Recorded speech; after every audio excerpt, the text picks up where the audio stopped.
Alam na, ginagawa po yung doktrina ng Adventist, ng ating mga pioneer. 4 yung ating mga founder, James White, Joseph Bates, Jane Andros, Ellen White. Ang nag-aaral ng Biblia, yung 3, hindi kasama si Mrs. White. Yung mga na-discover nilang katotohanan, ipinapakita ng Panginoon sa kanya kung tama ba o mali. Kino-confirm, kayo ng kagandahan sa atin, hindi isang utak ang bumuo. 4, meron pang confirmation ng propeta. Ito sabi niya, Salvation according to Spirit of Prophecy.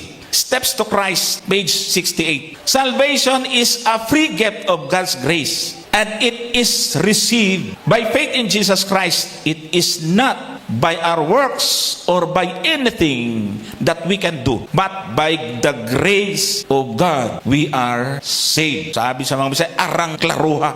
Malinaw, salvation is free gift of God's grace. Biblical si Ellen White. Bibigyan ko lang ng diin, mga kapatid, ha. Doktrina ng Adventist sa fundamental beliefs, ang kaligtasan ay sa biyaya, hindi sa pamamagitan ng gawa. Alam nyo, nangangaral na ako sa radyo noon, sa tinig sa ilang, pero mali pa ang aking understanding dyan, Brother Nanding. Akala ko talagang yung pagsunod natin may kinalaman sa salvation. Ito pala ay bunga, hindi root. It is a fruit of salvation, not a root of salvation. Hindi ugat, kundi bunga.